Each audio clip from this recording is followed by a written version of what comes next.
Hi, my name is Amabala Steven. I'm a life and relationship blogger. Welcome to my talk show. Today, I want to talk about how to choose a life partner, the decision-making process. That's an interesting topic, you may say. Absolutely. Let's get the ball rolling. One of the most common mistakes that people make in courtship is to assume that courtship is successful only when it ends in marriage. Yup. It is erroneous to think that the necessary end to courtship is marriage. And as much as we desire to graduate into marriage from a courtship that does not end in marriage is not a failed one. It is not a failed one. Listen up. No matter how perfectly matched a couple may appear, courtship is meant to address the question of affinity and the suitability of one for the other. It is the good time to seek an answer to the question, are we meant to be together? If along the way you discover that you're really not meant to be together, and perhaps you decided to go your separate ways rather than viewing the situation as a failed courtship, I will have you see it as an answer to your prayers. Now you go asking me, Amobolo, why? The courtship was the huge success. That is my answer to you. You are not meant to be husband and wife. Simple. God in His own way had saved you from the costly mistake the living together will have been. Incredible, but that is true. That it may not be the situation you prefer as a person does not change the fact the courtship was successful. It achieved its purpose. That's it. Let's move on. Marriage is not a necessary end to courtship. I want you to know this fact. In a good marriage, courtship continues. Your main goal during courtship, however, is to study each other, learn to know each other, grow with each other, and protect each other. Absolutely. It is also necessary that this should continue after marriage. Now, if you focus on marriage rather than understanding and getting to know your partner with an open mind, the chances, however, is that you're going to overlook or ignore tiny gaps in your relationship that have the potential of becoming big gaps in marriage. So you need to watch out. Let's move on. If you feel you're compatible with your intended spouse, and if you feel this is God's will for your life, or perhaps you have parental and pastoral approval. Or, let's see, if you've taken at least 2 years to knowing each other, you may now proceed carefully into marriage. Do you hear? Carefully into marriage. You need to be careful because you need time to prove or disprove certain things in your relationship. For really, there are questions to which you cannot readily find cut and dried answers to, and that is why you need to tread carefully.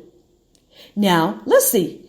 If you notice some areas that you are not in agreement with in your relationship or courtship, but you do not consider as major issue, what you need to do for me is to try and examine them. It's worth doing. If you understand these issues better or work in them, they could help to create the desired result in your courtship, which is to solve the conflicts that you're facing right now. That is true. Anthony Robbins put it this way: your life changes the moment you make a new, congruent, and committed decision. Perhaps you need to understand also your partner's background, his or her beliefs, attitudes, values, expectations, their priorities, anxieties, and also their fears. This knowledge absolutely can make you more tolerant, patient, and appreciative of the personality of your spouse to be. Now, I want you to look at these following areas I'm going to talk about shortly. It could help you to understand differences better, and here, frankly, discuss may lead to greater understanding, which could make both of you decide to continue into marriage instead of thinking of breaking up. How do you say to that? I'll be right back.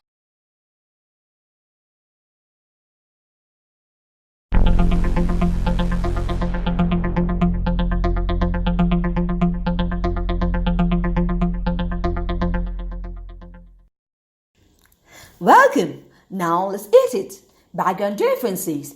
You need to ask yourself if the problems that you're facing right now in your relationship or courtship is just a result of your background differences. Who knows?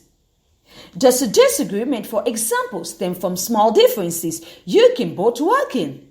Like, for instance, let's look at table manners, the mode of dressing of your partner, or choice of words. What do you say? This could really trigger disagreements.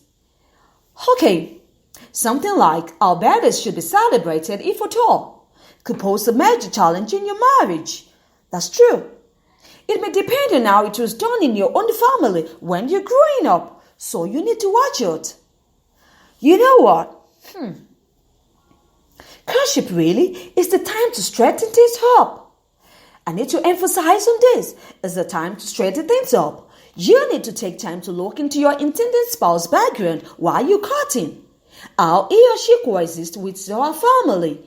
How does the father treat the mother? This may be the reasons why you're having problems or challenges you can't seem to place a finger on. Yep. Your family background will not necessarily dictate what your marriage will be like. Absolutely. But really, with a lot of information, Andy, you know what? Many compromises have to be made, really. But let's look at it. When we look at our families and decided either to repeat the pattern or if our experiences are positive, we may try to create opposite situation. I beg your pardon. That's the reason why we need to focus on family background. Work out adjustment plans by deciding what will work for the both of you. Now, if there's agreement between the both of you on these major issues, you know what? Also, allow time to test it while courting. Next up, move on to mode of communication. A vital issue in communication is understanding. A message should be sent in such a way that it can be understood. Message should be sent in such a way that it can be understood. Now, expert tells us that words comprise only about 7 pieces of communication. That is message that is sent to the receiver, 55% of body language, while tone of voice is 38%. Now you see that how we communicate, even when we refuse to say anything at all, conveys a message which has a particular meaning to the perceiver or receiver. Therefore, communication is not complete until the other person perceives and understands this message. It is not enough, however, to pass on the message to your partner verbally or otherwise. It is important that you gather feedback.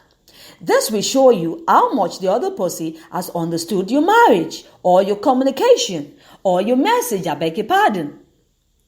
You need to speak up in your relationship. Make your real opinion to your partner and avoid nonverbal cues like keeping to yourself or having facial expressions or forming a kind of position.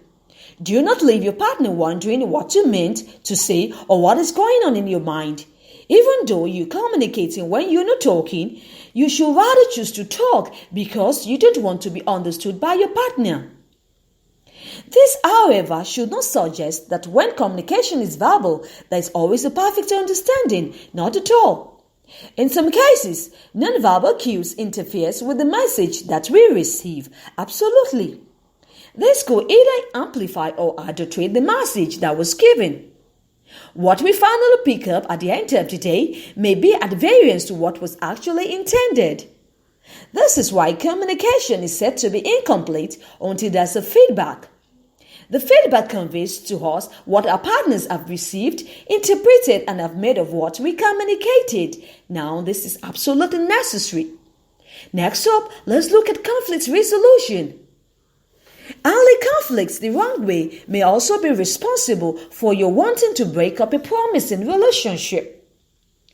If everything is always right in your relationship, really, most definitely something is wrong somewhere. Ask me.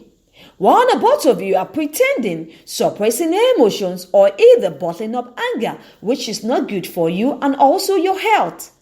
It is dangerous, and I suggest to you that you take time to study your partner. However, disagreements really are essential ingredients for growth in relationship. I know. And where there's no pretense, there must be disagreement. I know too. Compatibility is, of course, a fundamental building block in any relationship because it brings comfort, safety, and understanding. You need to be compatible with your partner. That is the whole essence of what we're talking about here. Every growing relationship needs a little incompatibility, a little conflict to give it some life. Of course. However, a relationship that is constantly in conflict definitely does not afford growth opportunities. Ask me. If you have a partner that picks a quarrel with almost everything you do and never sees things your way or is always compromising its or viewpoint, I think you need to walk out of the relationship or have a rethink. Absolutely. The altar can wait. The altar can wait. You aren't going to spend your life resolving conflicts, even though they are a natural phenomena. That's true. Disagreements should occur at appreciable intervals and not every minute of every day. When they do come, absolutely, they should be seen as opportunities to solve one or more differences or one more affinity problem. This will only be the case if both of you are ready to make compromises and accept a middle course gracefully on issues where you hold in differing positions or opinions. It's very important for you to consider these highlighted issues that I've talked about. You know what? Even when you're in a relationship, you can be blind to some things because you are really in love. But when you get to marriage, it will definitely open your eyes to reality. Choosing a life partner, the decision-making process, very vital. You need to consider and reconsider this. Thank you once again for hanging with me. It's been my pleasure having this talk with you. I hope you're going to join me next time on this talk show about relationship, marriage, and life issues. Thank you for hanging with me. It's bye for now.